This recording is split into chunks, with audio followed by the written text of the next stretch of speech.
தம்பிங்களா, 666 உடைக்காம உலகத்துக்கு நியாய தீர்ப்பும் கிடையாது. அவன் அமெரிக்காவாக இருக்கட்டும், ரஷ்யாவாக இருக்கட்டும், இட்டாலியாக இருக்கட்டும், பரிசுத்தமானதாக இருக்கட்டும், அசுத்தமானதாக இருக்கட்டும், எவனா வேணா இருக்கட்டும், 666 ரகசியத்தை உடைக்காமல் உலகத்தின் நியாய தீர்ப்பு கிடையாது. அந்த கடவுள் யாருன்றதும் தெரியாது. புரியுதா? போய் படிங்க. வெளிப்படுத்தல் 13வது அதிகாரம் கடைசி 3 வசனத்தை ஞானம் இல்லைன்னு கொடுத்துக்கிறாரு. இந்த உலகத்தில் எழுது ஞானத்தை பற்றி எவன்லாம் எழுதிக்கிறானோ எல்லாரையும் போய் பாருங்க. அவர் அந்த கடவுள் இஸ்ரவேலன், யாக்கோபு, ஆபிரகாம், ஈசாக்கு இப்படின்லாம் சொல்லலை. மனிதன்னா ஆதாம்லேருந்து இன்றைக்கி வரைக்கும் நீ நானும் மனிதன் தாண்டா.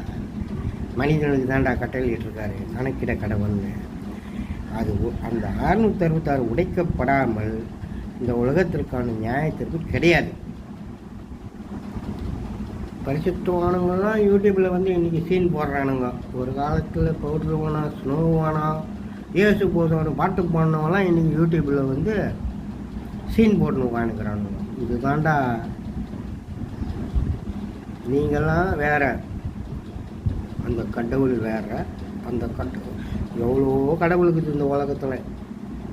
ஆனால் ஒருத்தன் கூட தன்னைத்தானே நிரூபிக்க முடியாது. புரியுதா? சாத்தான் யாரு? சர்வத்தின் அதிபதி அவன்.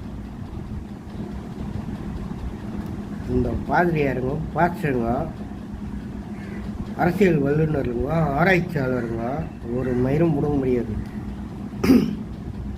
சாத்தான் சர்வத்தின் உலகத்தின் அதிபதியும் அவன் தான்டா. அதை விட பெரிய விஷயம், அவன் சர்வத்தின் அதிபதி. ஆனால் அந்த சர்வத்தின் அதிபதி கிட்ட தான் மனிதனை கையில் ஒப்பு கொடுத்துட்டு அவன் கணக்கா மனிதனே கணக்கிட கடவான்னு சொன்னான் பாரு. அவன் தான்டா கடவுள். டேய், அவன் தான் கடவுள்.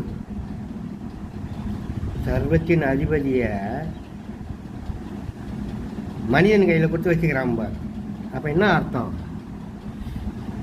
கடவுள் மனிதனை நம்புகிறான்.